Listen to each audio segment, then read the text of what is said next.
Hey guys, welcome back to the channel. It has been such a good month of videos. I want to thank again Ryan for editing a lot of my videos because it takes a lot of work to put these together, especially when you actually do video production for a living. You shoot, you edit, you shoot, you edit. Where's the fun? Where's the fun? Where's the fun? Where's the fun? So today's video, what are we looking at? We're looking at something that I got a while ago, back in my August haul, right? We're opening up this really awesome Batman Beyond Mezco 112. This is the first one I've ever gotten. I've never gotten any of the Mezco stuff. And you know, some people in the toy groups, they hate on Mezco, but there's also a lot of people who hate on Pop figures. There's people who hate on Marvel Legends. There's a lot of people who hate on DC toys, righteously so. I mean, anyway, super excited. I've been wanting to open this. I love Batman Beyond. Let's do it. Let's open it. Let's crack it open. All right, guys, here it is. There is the Batman Beyond from Mezco. Here's the box, and this box looks amazing. Again, I got this from Garcia Cards and Collectors, based in the South Bay. So he's my local seller for at least these guys here, because I don't really have too much Mezco. But there's the back of the box over there. Looks great. Love the show over there to the side. It's not nothing else over there. So let's go ahead and take a look at the figure. So briefly, here is the figure over here. Just want to show you what it is right out of the box. But we're going to first look at the accessories that come with this figure before we really go into this deep. So there's a bunch of cool stuff over here. There are a few of these batarangs over here. Kind of hard to see them, but if you can see that right over there, those are the batarangs that come with it. I'm gonna make some changes over here. So 3 of those batarangs, looks pretty sweet. These are they're the batarang style things from the show, where it's like a, not quite like a bat, but opens up in the show. Looks pretty sweet. One of the things that really drew me to this when I saw this at San Diego Comic-Con is it actually has these booster effects that you put on his peg holes on the bottom to kind of make it look like he's blasting off. So these are pretty sweet. I like these a lot. And of course, here's the interchangeable hands over here. So there's a few over here. Just gonna go through. The hands that come with the Batman Beyond, they are just closed fists, but there are the open claw kind of things here. There's all, and the other one is the one where you can hold the batarang in his arm. So 3 total changes of hands that come with this. The additional thing that you can swap out, of course, is this really cool head where he's fighting crazy. So pretty good stuff over there. And of course, the last thing that actually comes with this is the stand. So this stand was actually pretty cool. I didn't really know how to put this up because it comes with this little peg over here. It comes actually preloaded into that thing, into that hole. So I didn't know that you can pop it out. But once you do, it comes with this nifty little guy. And you can put that in there so you can, you know, put them in flight position. So this is a pretty cool stand. It's very sturdy, like it a lot. I have the Bandai stand, and that one it's very light. It works very much specifically for the SHF Figure Arts toys, but for larger ones like Marvel Legends, it can be really problematic because it just starts to fall off on its end or on its side or something like that. So those are the accessories. Let's go ahead and look at the figure. That's why you're here. So here's the figure, and I gotta say, it looks freaking badass. Out of the box, it does come with this backpack over here. One thing I forgot to mention is that it does come with the wings. So there's the wings over there that you can place on. We'll get back to that in just a moment. Just want to go through the figure itself before we go further. So the thing that really drew my eye for this figure in the beginning was actually the color of his chest, like that red chest plate for the bat symbol. It's just very shiny. It's a different type of material, and it really just stands out from the rest of the figure. So really good choice for the texture on that. In terms of the actual body texture, it has a cloth material over it, and that's really what the Mezco toys have, and I think that's where a lot of people don't like them. It's because of that, and it's like $80 plus for figures. It can get pretty expensive, and it's kind of hit or miss, I guess. That's what people say. But this right away, I'll tell you right now, I love it. Specifically, let's look at the texture over here. There, you can see the cloth over there, but there's like some sort of like rubber material that you can see on the figure here, which adds texture to it, so it looks like a tactical suit of some sort. The gloves themselves are made of plastic. The gloves, the hands, and then the gauntlets, those are made of plastic. The head is also made of plastic over here. And there's a belt over here that is that you can, it kind of moves around and all of that. And the boots also made of plastic, but very good texture all around in this thing. Like I really just love these kind of just plastic rubberized things that are different textures from the cloth, just to separate it and make it look like a cool suit. Looks really nice. And let's go take a look at it with the wing really quick. I just want to show you what that looks like. The way that comes off is, well, you just kind of take off this backpack over here.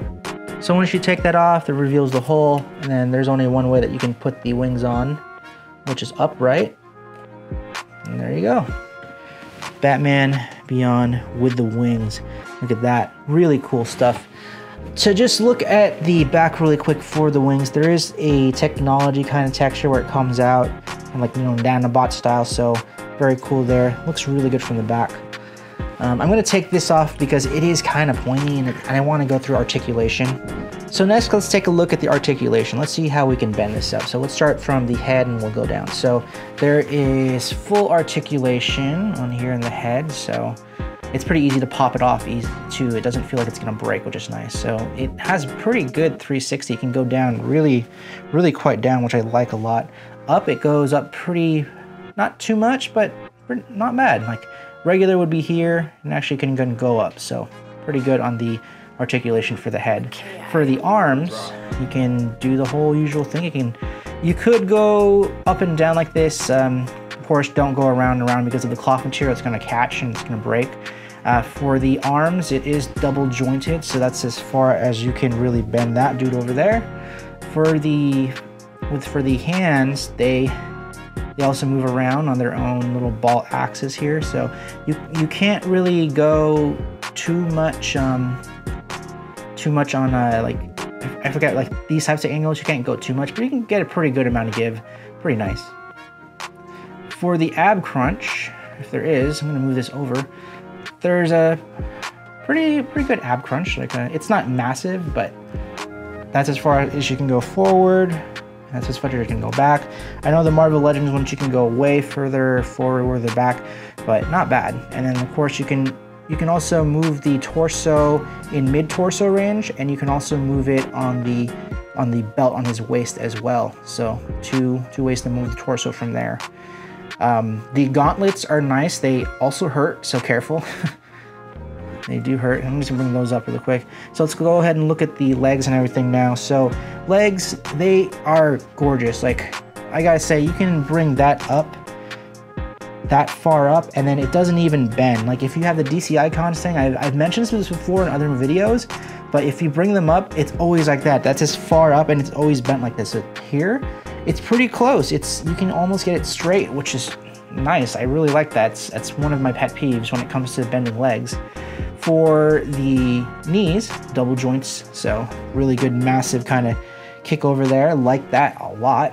And there is a slight thigh swivel, but it's not in the thigh over here like where it normally is for Marvel Legends. It's like up here, more on the hip. So I don't know what that looks like in the inside, but there you go. So you can definitely move those legs pretty good. For the ankles, you can do the usual kind of forward and back, and there's a little bit of roll that you can do too on here. So not too bad. I like it a lot. Like the articulation on this figure a lot. So with that, let's go ahead and do some poses with this guy, huh? All right, so there is one little pose over there. We got him kind of just crouched over, swapped out his hands, swapped out his head, and his hands are really easy to swap out. I like that a lot. Also, what makes this great is that it's really easy to make him stand because of how balanced the figure is. I gotta say, like the weight of it, it's not heavy at all. It doesn't feel like it's front heavy or back heavy. So even with the wings, it doesn't fall over. It's really nice just because of that. So we'll just kind of turn this around over here. Kind of cool, see the cool little intricacies of this figure. Looks really sweet. Man, I love this figure a lot. This is really nice.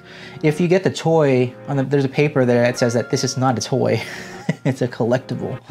So here it is, guys. Here's my flight position that I made. He's on the stand, looks really good. I swapped out the hand over here so he can hold the batarang, and I also put the booster effects on his feet so that, you know, he's flying and all of that, and it still looks super badass. I really just appreciate how much he can look down over there just so it can really look like he's like up in the air, that sort of thing. So here's my third scene over here. I got Batman Beyond. He's kind of like doing a kick onto Swamp Thing over here. And I gotta say, it's really badass to be able to do kind of action stuff like this. I know this is kind of odd because Batman Beyond and Swamp Thing, they don't fight. Never in the TV show. I don't know about the comics, but it's just kind of a cool kind of concept for a fight over here. Alright guys, let's take a look at the scale next. So we got Batman Beyond over here. I'm going to push him over to the side right there just so that we can put some stuff up. Let's go with some DC stuff first. So this one is not usually used for scale, but I want to use the Batman, the animated series action figure Batman over here. So this is specifically the one from the Batmobile episode a few months back. They scale fairly the same. Like, I'm actually pretty impressed because they are technically connected in the canon of all Batman things, so they scale pretty good. If anything, Terry McGinnis is just a bit taller, which if you think about it, people do get taller every generation, so that does make sense. They scale pretty good, guys. They scale pretty good. Let's take a look at Marvel Legends scale. So I'll just push Batman, Bruce Wayne Batman over there, Bruce Timm Batman over to the side, and here's Cyclops over here. And actually, they actually scale pretty well together too. Yeah, they're, if anything, maybe this one here is just skinnier, and this one is a little bit more like toy-esque, but they scale pretty good. They look good over there. I like it, guys. I like the scale of that. So let's go ahead and look at the DC Icons line. So I chose Nightwing because, well, there's a big box of DC Icon stuff, and I didn't want to dig too hard to find Batman, but there's Nightwing over there, and they scale like he's just a bit shorter, but in terms of like the construction and build, they are very similar in how their proportionalities are for their limbs. So that's the scale over there. DC Icons therefore is just a bit smaller, but not bad. I would actually pose this Mezco along with the DC Icon stuff. And then last, of course, is the new DC Essentials, that scale. And unfortunately, well, the new DC Essentials figures, they do not scale well with any toy at all. I mean, the Flash is just, he's really freaking massive. He's a giant, that's what he is. So there you go, guys. There is my review of the Mezco Batman Beyond. And based on this figure alone, I absolutely would consider getting another Mezco toy again. That being said, though, these are expensive. I believe this was $90 when I saw it online, and I got it for $95, but it's easily scalped for $120, $130 on eBay today. And $80 alone, $90, that is a lot for a figure. That is a lot for a figure. I mean, usually like the DC Essentials, they're $30 up front, and then there's the Marvel Legends, and those are $20 to $23 depending where you buy them. It's a lot. I mean, with this, the amount for you get for this figure, you can buy 3, possibly even 4 figures. But with that said, the quality of this figure is fantastic. The double jointed elbows, the knees, the hips, they move really well, the articulation of the head, and then it's the texture of everything too, and it's all hidden underneath that cloth exterior. So it really looks outstanding when you get them in a pose that looks good. If I were to, I guess if you were to ask me which one I would get, I may consider getting the Darkseid one, but the Darkseid Mezco is pretty damn expensive. I think regular list price for that is $140, maybe even more, and of course that's gonna get scalped hard because once the pre-orders come up, if they're not up by now, it's probably already sold out. Anyways, guys, let me know what you think of this specific Batman Beyond action figure, or if you have your own Mezco toys. What's your opinion on the Mezco toys? Do you even collect them? Are they worth it? Thanks for watching the video. See you next time. And of course, follow me here on my YouTube channel. Try and get that 200 for that Christmas giveaway. And follow me on my Instagram at little_nerd_busters for, you know, stories that come up faster and that kind of thing. And of course, Frankenculture, because there's other great YouTubers on that website that make great content as well. Anyways, guys, thanks for watching. I'll catch you later. Adios.